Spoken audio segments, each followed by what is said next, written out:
badannya biasanya, terutama kepalanya Ki, kepalanya itu merah, merahnya itu merah kayak merah jantung pisang Ki. Terus dadanya merah percis banget kayak jantung pisang. Bagian sini nih, sampai sini nih, itu merahnya benar-benar kayak jantung pisang. Terus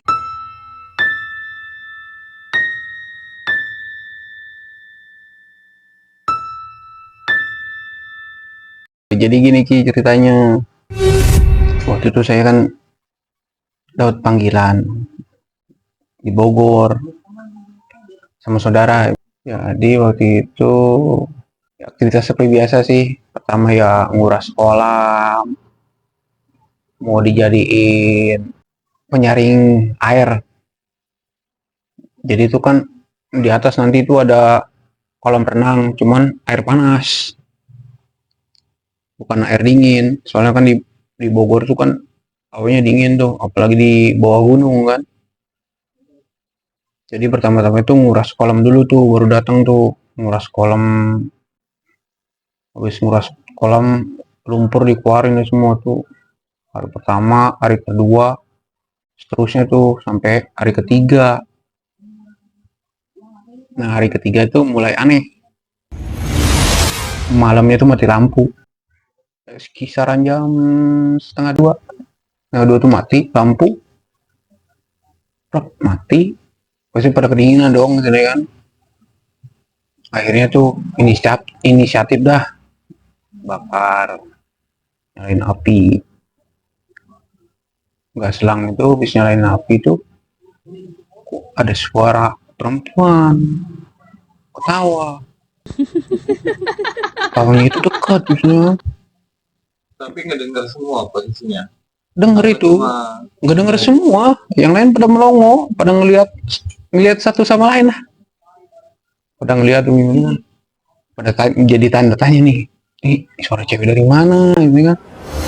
Lagi ketawa, di tengah hutan, tengah hutan ketawa. Gitu. Akhirnya dicari dah sama teman saya yang satu tuh keluar cari, nggak ada apa-apa. Ya udah, ibaratnya seperti biasa lagi, tidur tidur ya, aktivitas biasa lah ya biasanya kan. Nah, terus mulai rame dah tuh karena kan biasanya mau nambah pila lagi, otomatis kan karyawan juga kan ditambah ibaratnya kan. Berhubung ibaratnya yang karyawan dari situ belum ada, ibaratnya dari daerah itu, ya udah cari dah tuh mau mandor, masuk dah, ya kan, masuk biasanya karyawan dari situ, dari daerah situ.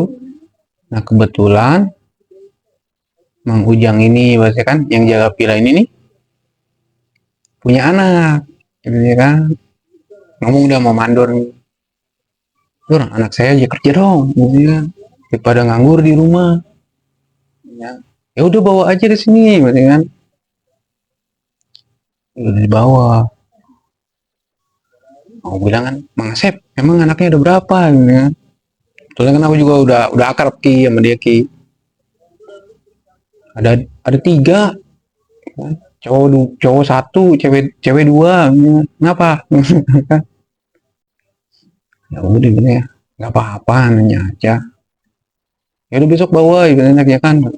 Oh ya udah dibawa, ya kan. Udah pada datang dah tuh, udah mulai kayak biasa lah, aktivitas biasa lah. Selang 2 bulan di sini kan proyek-proyek di situ 2 bulan tuh, udah 2 bulan. Nah kejadian nggak diinginkan terjadi di anaknya Mang Ujang itu Ki. Yang tadinya diajak sama mandor ini. Iya, yang tadinya Mang Ujang kan, sebetulnya kan. Masukin si anak. Nah kejadian itu anaknya Mang Ujang. Jadi kejadiannya gini Ki, sekitar jam 11. Jam 11 itu saya disuruh bersihin kolam Ki sama teman saya berdua. Bersihin kolam yang udah jadi itu, pokoknya udah di ubin dah. udah pakai ubin semua tuh, ubin granit gitu dah, nggak boleh ada bekas semen. Jadi kan harus dicongkel-congkel tuh, kebetulan KP dipakai semua, ya kan. Akhirnya anaknya Mang Ujang tuh disuruh beli tuh, suruh beli KP ke bawah. Nggak selang berapa lama datang dia tempatku yang lagi bersih-bersihin kolam lah. Datang, nah, terus dia ngomong gini, enak ya kerja sambil duduk-duduk, kan? Dicelutukin sama temen gua, enak dong, gitu kan? Sambil tiduran juga bisa, gitu kan? Orang sambil bercanda, iyalah, enak lah. Nah terus, aduh capek, dia ngeluh gitu Ki. Sambil duduk di situ, sambil merhatiin saya berdua sama teman saya tuh. Nah diajak ngobrol sama teman saya emang nggak terlalu fokus dah tuh. Fokusnya cuma bersihin kolam. Bersihin kolam, nggak selang lama teman saya teriak. Nah, itu kenapa itu? Anak yang Ujang itu kenapa? Emang kenapa? Itu lihat dulu. Pas saya nengok, dia lagi kelojotan gitu. Di bawah. Kolomnya kan gini nih. Jadi yang paling bawah itu menurun. Jadi kolomnya menurun. Akhirnya saya naik dari dulu sama teman saya. Itu lagi kelojotan. Teman saya manggil orang-orang gitu kan. Sambil teriak-teriak, ini tolongin gitu kan. Pada datang di situ semua itu. Itu nggak ada yang berani megang dulu Ki. Soalnya waktu itu lagi keadaan corona. Takutnya kan biasanya yang mana corona ini kan kena lah gitu ya. takutnya nular ini kan, orang kita dekat-dekat aja bisa nular ini kan. Nah akhirnya dipanggil dah tuh Mang Ujang, Mang itu anaknya kenapa gitu.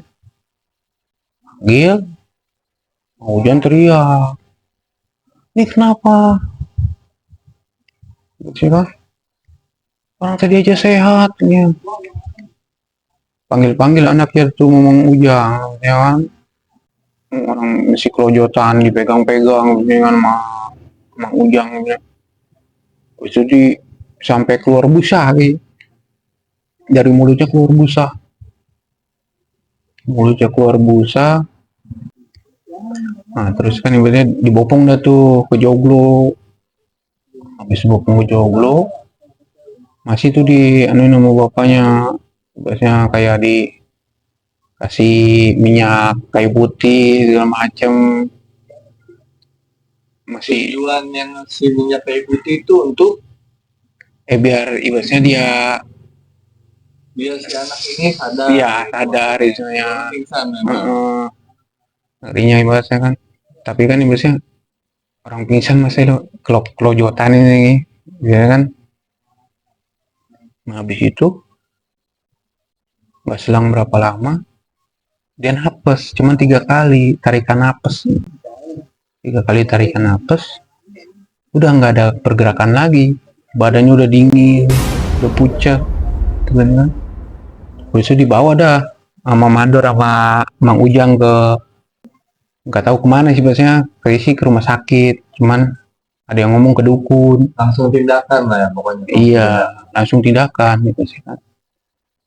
Nah, terus nggak lama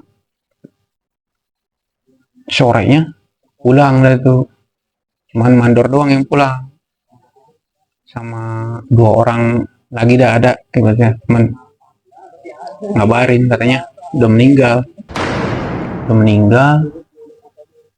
Pasti dulu pada lemes itu, biasanya pada ngomong lah katanya, padahal tadi aja sehat gitu sih kan, masih sehat, masih bisa ngobrol, bisa bercanda gitu. Yang nggak tahu di sini namanya umur sih ya. Nah terus habis itu berhenti dah tuh aktivitas kerja. Nah terus dapat kabar sorenya katanya anak yang mau Ujang meninggal. Udah itu ya bosnya. Habis itu udah langsung pada suruh mandi. jangan aktivitas lagi. Itu malamnya melayat dong kita ibasnya kan, semuanya pada kesono, pada yasinan gitu kan. Nah terus saya sama yang kerja di situ pada kesono semua tuh, cuman yang bikin anehnya itu orang bapaknya itu Mang Ujang itu sama 5 orang itu balik lagi ke proyek, cuman nggak tahu itu mau ngapain gitu. Sama mandor juga datang ke proyek, cuman saya lagi di tempat, istirahat. bukan tempat istirahat, tempat di almarhum, lagi Lumayan. lagi yasinan gitu kan. Nggak lama mereka pada datang tuh, pada duduk di situ, pada ngobrol. Nah terus nggak selang berapa lama selesai yasinan, bapaknya tiba-tiba ngomong ke teman saya yang duduk samping saya, ngomong gini, seharusnya si iya nu benang yo, sambil nunjuk ke saya gitu. Pasti kan sontak jadi tanda tanya, ini apa maksudnya gitu kan. Biasanya itulah, ya udah ibasnya nggak saya terlalu pikirin lah gitu kan. Teman saya juga diam aja di situ. Nah, cuman pas nyampe pulang, teman saya ngomong ke mandor, itu tadi si Indra ditunjuk-tunjuk, katanya dia yang ibasnya, harusnya dia yang kena. Nah, terus lagi langsung pada itu Anda pada marah lah, kenapa hubungannya ibasnya kan Anda meninggal sama saya, ibasnya yang harus kena, bukan anaknya yang meninggal, saya harusnya meninggal katanya. Di situ saya langsung pedon. Cuman kata saudara saya, ya udah pertahanin aja dulu gitu sih. Saya pertahanin tuh di situ. Cuman pas pulang malam dari situ, hawanya jadi beda di situ, di tempat itu Ki. Jadi yang biasanya nggak ada anjing yang ngegonggong nih, kalau tengah malam itu ngegonggong Ki. Kayak mencekam gitu gimana sih. Terus biasanya angin itu nggak ribut, itu jadi ribut di situ. Pokoknya daerah situ doang Ki, daerah TKP-nya dia doang. Pokoknya itu teman saya semuanya nggak bisa tidur, seolah-olah dia ngawasin.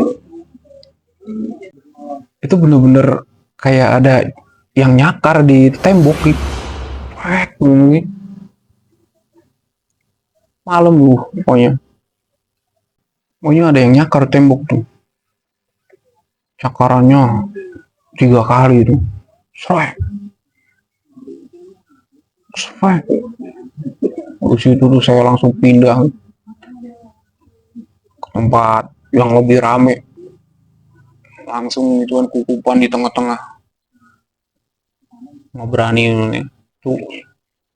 Tidur jam jam subuh baru saya tidur tuh, sampai 7 hari nggak bisa tidur.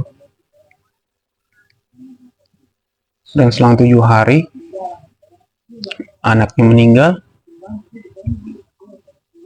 Mang Ujangin ayahnya almarhum sih, Yang mengajak si anak ini buat kerja. Kejadian, jadi pagi kejadiannya itu sekitar jam 9-an. Jadi dia disuruh sama yang punya villa, bosnya lah, angkat meja, suruh dipindah-pindahin sama bersih-bersihin meja.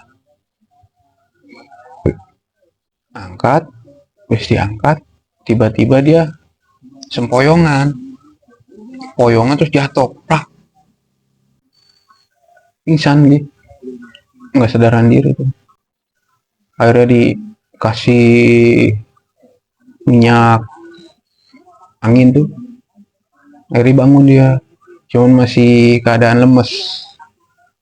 Akhirnya ditanya sama bosnya, kamu sakit, udah ke dokter belum, udah makan belum, gitu kan. Habis ditanya, terus suruh dianterin pulang sama bosnya. Nah kebetulan saudaranya juga kerja di situ, katanya dia, jadi connect juga. Akhirnya suruh pulang itu, suruh katanya Mbak Mang Ujang ini meninggal.